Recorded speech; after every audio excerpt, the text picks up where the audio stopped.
Fletcher Building is calling on the government to cut red tape in the building sector and is looking to engage with banks on offering discounted mortgage rates for its new low-co home offering. This week, the listed construction giant unveiled its first low-co residential build, which is pitched as using 7 times less carbon than the average home. The builds are up to 25% more expensive, but Fletcher's is confident that this will reduce to 5 to 10% once scalability is achieved. To get there, however, will require clearing some major hurdles. The cost to build in terms of this home is about 25% more than an exact replica in terms of the floor plan. A lot of that is because it's a one-off at this stage. What we would see in the future is that the replicability of this type of approach will give you about 5 to 10% more in cost. What that is analysed is that's the day one cost. When you look at it in terms of the life cycle of the home, it is in multiples of that 10%, 5% that you'll see the savings to the consumer. That's the financial answer to that question. So are we doing the right thing in the long term for the customer in terms of the price that he or she is paying? Absolutely. But it's more than that. It's about the sustainability of the home, the reality that what we're seeing out of the houses that you see today is a 7-fold betterment in terms of the carbon, the less carbon that is used over that life cycle. So cost is one thing, but actually it's a necessity to do what we're doing now if we want to keep underneath that 1.5 degree goal. How long does it take to get to the sort of scale or replicability to get to those sorts of levels? One of the great things that we've announced today is that we're happy to share all of the information because we are but one player in the housing market. What we would like to see is that others take up the challenge that we've provided the solutions to, because we think that's important from an industry point of view. We will continue to take elements of this home and use it in our business as usual. It won't be everything, but what we want to do is enable people to get the benefits of the research we've done, get the benefits of the data that we're creating as we move from the build phase into the occupation phase of the home. Evans says the government has a key role to play. The government has made it clear that what they want to do is get rid of a lot of the red tape. We absolutely support that. Governments of both colours over the last 10 years have supported off-site manufacture. We believe that is absolutely the future. When we look at what government is helping us to do, it's to get the message out there without having to have a whole bunch of bureaucracy associated with it. That's where we think it's important.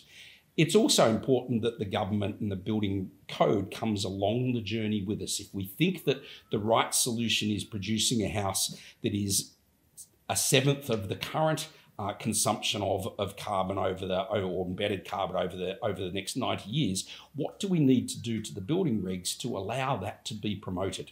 We see that's also a role of government.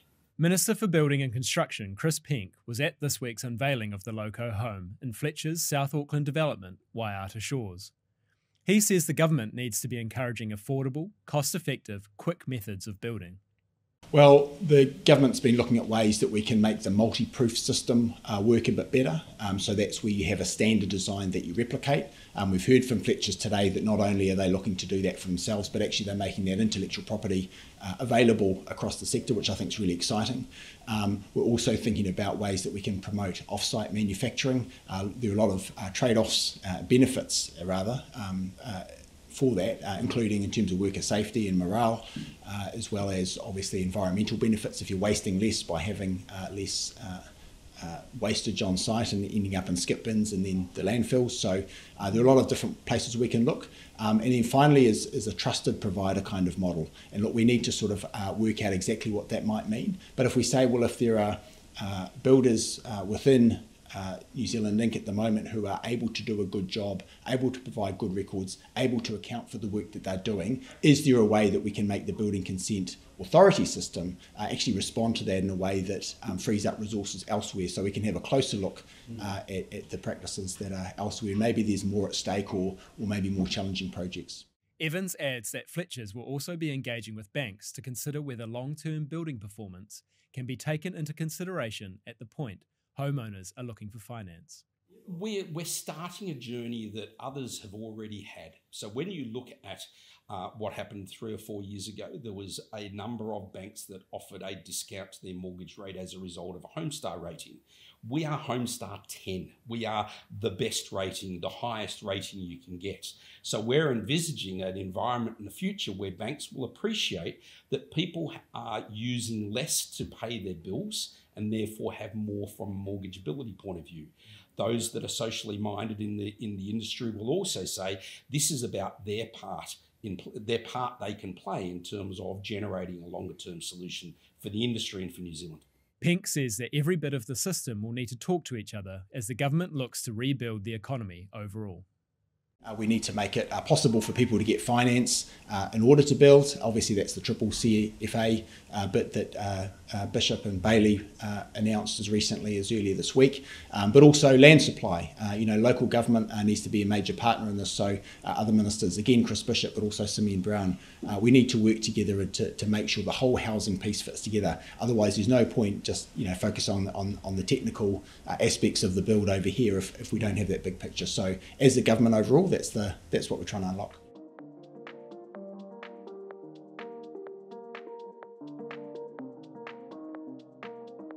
To support our award-winning independent journalism, subscribe to nbr.co.nz.